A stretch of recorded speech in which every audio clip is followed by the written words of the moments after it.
안녕하세요, 소피아입니다. 오늘은 재테크 책을 한 권 가지고 왔어요. 제가 너무 좋아하는 로버트 기요사키의 책인데요.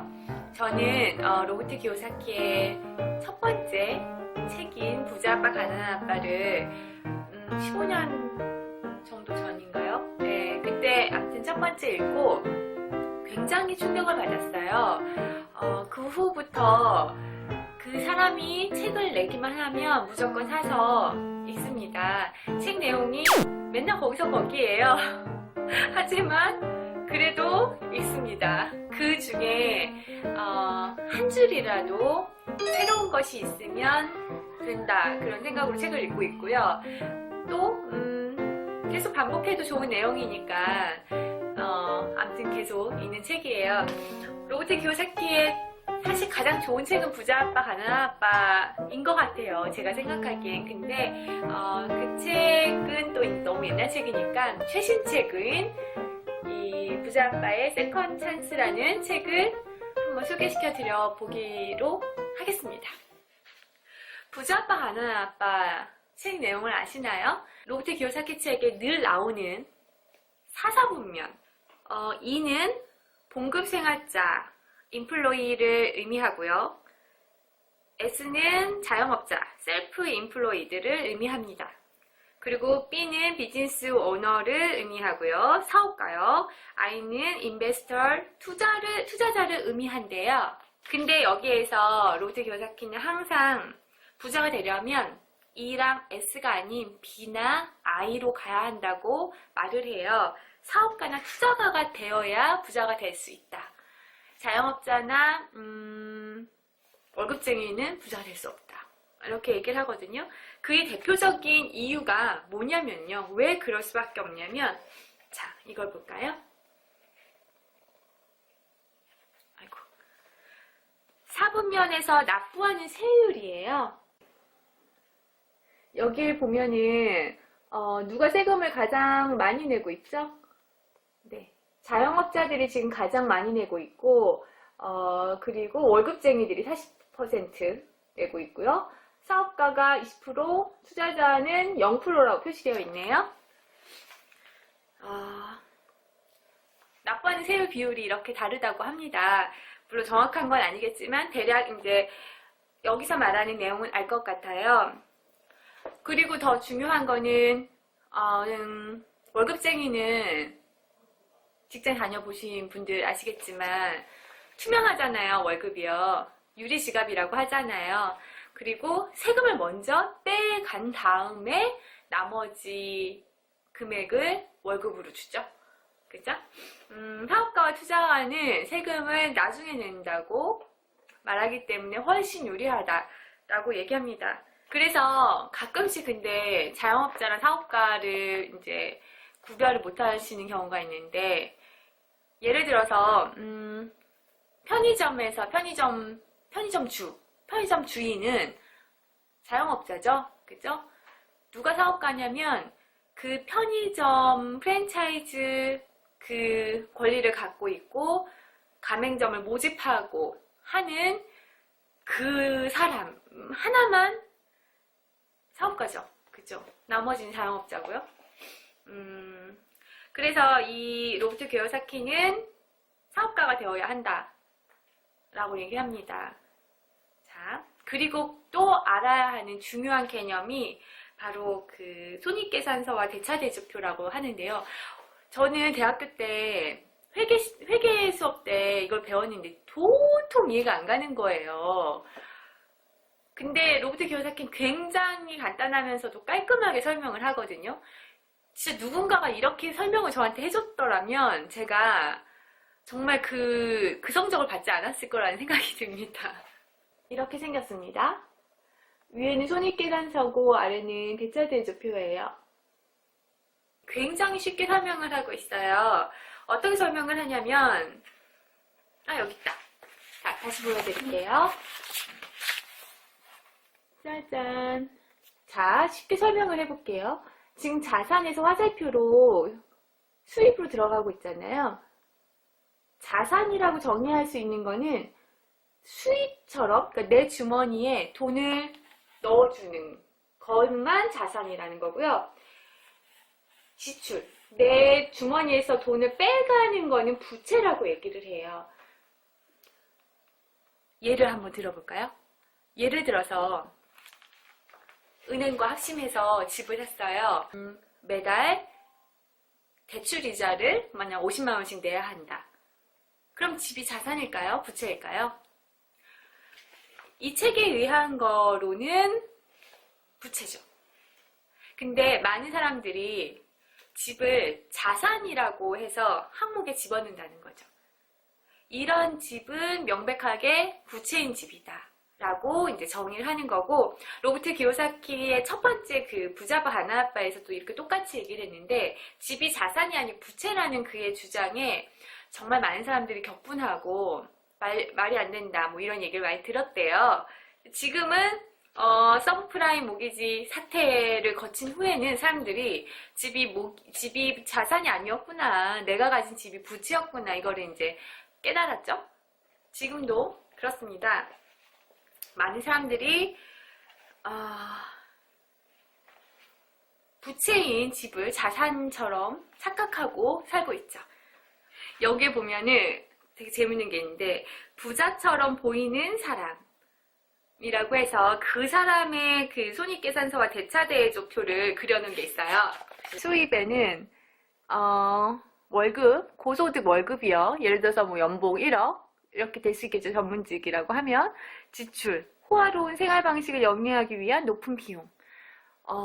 좋은 차를 끌고 다니고 좋은 비싼 옷과 뭐 핸드백 뭐 이런 거를 들고 다닐 수도 있겠죠. 또 해외여행이나 뭐 호텔, 스파 뭐 이런 식으로 호화로운 생활을 하고 있습니다. 자, 대차대조표를 보시면 자산은 주식, 채권, 저축 뭐 이런 것들이 있을 것이고요. 부채는 큰 집, 고급 자동차, 신용카드, 학자금 대출 등의 여러 대출들이라고 적혀 있어요. 이 사람은 부자처럼 보이는 사람이라고 얘기합니다. 그러면 로버트 기요사키의 말하는 그의 손익계산서는 그러면 어떤가 볼까요? 이거는 그러면 부자처럼 보이는 사람이 아니라 진짜 부자의 내용인 거죠? 네. 여기 보면은 수입에 주택 임대료 1만 달러가 있고요. 지출은 개인 비용 3,000달러. 대차대조표에는 자산은 임대 가능한 아파트 52채, 부채는 주택 85,000달러 이렇게 적혀 있습니다. 지금 이 내용은 1994년도 이 로버트 기요사키 이 부부의 상태였대요. 해석을 좀 제가 해드려 볼까요? 이 사람들은 임대가 가능한 아파트 52채를 갖고 있었대요. 내가 이렇게 빚주로 앉아있는 그런 집이 아니라 임대가 가능한 집이 52채고 거기에서 임대료가 $10,000가 나왔대요. 그럼 이 집은 자산이 맞죠? 그죠? 자산이고요. 근데 이 집을 빚이 없이 샀을까요? 아니겠죠? 그래서 부채가 주택 자금, 은행이랑 같이 살기 위해서 빌린 돈이겠죠? 85,000달러가 있었대요. 이건 이자가 나가야 되는 거기 때문에 부채겠죠? 그죠? 그리고 지출은 뭐 이자 비용이 여러 비용이 3,000달러. 그러면 이 사람의 같은 경우는 94년도에 보면요. $10,000가 들어오는데 매달 나가는 돈은 3,000달러밖에 안 돼요. 그럼 7,000달러가 남잖아요. 매달. 그죠? 그래서 경제적 자유를 이제 획득한 시기에 재무제표였습니다. 그래서 경제적 자유를 획득하려면 이런 재무제표를 구성을 해야 된다고 로버트 기요사키가 말을 하고 있어요. 그러는데 대부분의 사람들의 재무제표는 이렇게 설명을 해요. 가난한 사람들은 이 재무제표에서 지출 부분에 초점이 맞춰져 있다고 합니다. 그리고 부유한 사람들은 자산을 만드는 것에 초점을 갖고 있다고 해요. 부유한 사람들은 자산, 아까 로버트 기요사키의 경우에는 아파트가, 임대 가능한 아파트가 52채였다고 했잖아요. 자산에 초점을 맞추고 있기 때문에 이 아파트의 임대를 가능한 아파트를 늘리는 거에 초점이 맞춰져 있겠죠. 근데 대부분의 사람들은 돈을 더 알뜰히 저축해서 그거를 모으려고 하는데 초점이 있는 거예요. 그리고 지출을 줄이려고 하고요. 그죠? 저축액을 늘리기 위해서. 네, 그렇습니다. 그래서 자산에 추적해야 된다고 하는데, 자산은 뭐 쉽게 생각하면 임대 가능한 집일 수도 있지만 사업일 수도 있고요. 뭐 로열티를 받을 수 있는 어떤 권리, 판권, 뭐 그런 것이 있을 수도 있고요. 사업권, 뭐 이런 다양한 것도 있다고 책에서 말합니다. 그게 대략적인 늘 로버트 기요사키의 책에서 중심적으로 갖고 있는 줄기의 내용인 거라고 생각을 해요. 그래서 사람들이 자산을 늘릴 수 있는 선택을 해야 하고, 직업의 월급을 높이려는 생각이 아니라 그것이 추후에 나의 자산을 형성하는 데 도움이 될 만한 스킬을 줄 수 있는지, 그것에 집중을 해서 직장을 구해야 한다, 그 경험을 쌓아야 한다라고 말을 하거든요. 그리고 마지막에는 이런 내용들이 있어요. 만약 밥벌이를 해야 할 필요가 없어진다면 나는 무엇을 해야 하는가? 결코 월급 봉투를 받을 필요가 없다면 내가 어떤 재능을 펼쳐야 하는가? 이런 질문을 스스로한테 했었었대요. 그리고 여러분들에게도 하라고 이제 저자가 말을 하는데요. 이런 내용을 계속 질문을 하다 보면은 자신이 해야 될 일과 하고 싶은 일들이 조금 더 명확해진다고 말을 하거든요.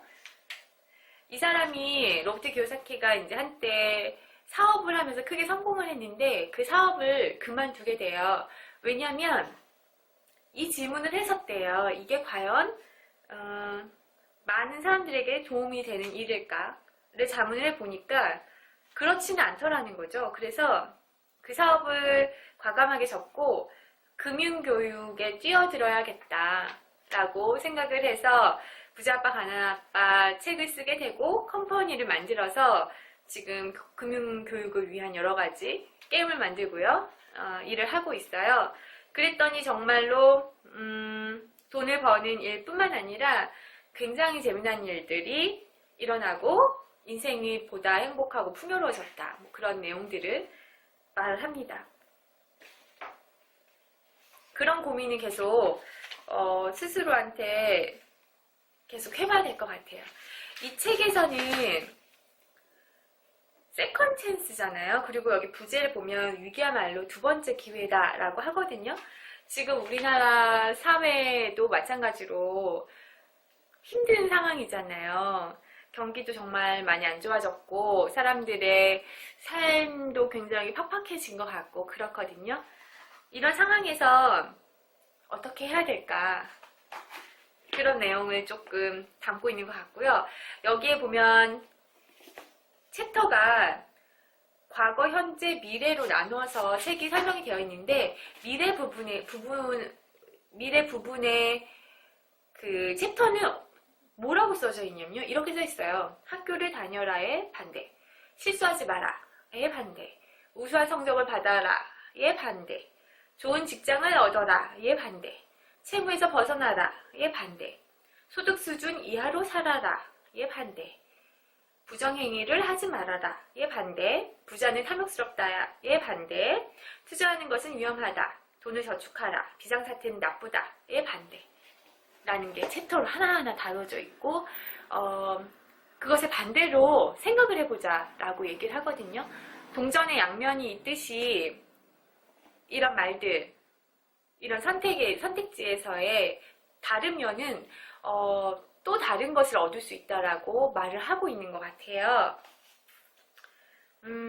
그래서 여기 보면은 우리가 그동안에 들으면서 자라왔던 거, 학교를 꼭 다녀야 하고 우수한 성적을 받아야 되고 좋은 직장을 얻어야 되고 채무를 지지 않아야 하고 뭐 여러 가지 이야기들, 그런 것들의 반대편을 생각해 봐라. 그리고 책에서는 반대로 해야 한다라고 얘기하는 것 같아요. 마지막에는 이렇게 마무리를 지어요. 우리는 미래의 희생자가 아니다. 우리는 미래의 설계자다. 우리가 직면한 위기에서 당신은 어떻게 부상할 것인가? 당신이 만드는 삶은 천국인가? 아니면 지옥인가? 미래는 당신이 선택하기에 달렸다. 금융교육은 동전의 반대쪽 면을 가르치는 것이다. 많은 사람들은 비상사태 속에서 혼돈이나 위기만 본다. 하지만 반대쪽에는 위기 속에 기회가 있다. 라고 얘기를 합니다. 그래서 세컨 찬스를 잡게 될 그 순간이 지금 찾아왔다. 잡아라. 뭐 이런 내용으로 마무리를 짓고 있습니다. 네. 이 책을 읽고 다시 생각을 한 거는 정말 위기라고 생각하거든요. 전 세계적으로 경제나 상황이. 근데 그 안에서도 내가 생각한 바대로, 그리고 이 저자가 계속 얘기했던 그 말대로 노력을 하다 보면 나도 세컨 찬스를 잡을 수 있겠다. 뭐 그런 희망을 또 얻을 수도 있었고요. 자산을 어떻게 만들어야 할까요? 어떻게 자영업자와 직장인인 상황에서 저쪽 투자자와 사업가 쪽의 사분면으로 이동할 수 있을까요? 내가 갖고 있는 지금 재산이라고 생각했던 뭐 집이나 자동차, 뭐 여러 것들이 자산이 아니었음을 깨닫고 정말 자산인 것들을 모을 방법은 무엇이 있을까요? 그런 고민을 해보는 게 좋을 것 같고요. 개념이 조금 덜 이해가 가신다고 하면 로버트 기요사키의 첫 번째 작품부터 부자 아빠 가난한 아빠 시리즈부터 차근차근 읽어가시는 거는 굉장히 도움이 될 것 같습니다. 네. 간단하게 책에 대해서 소개시켜 드려봤는데요. 또 혹시 궁금하신 점 있으시면 댓글을 남겨주시고요. 같이 조금 더 좋은 방향으로 경제적 자유를 얻을 수 있는 방향으로 함께 갈 수 있었으면 좋겠습니다. 같이 노력을 해봤으면 좋겠습니다. 로버트 기요사키 저자의 말대로 지금 이 힘든 상황이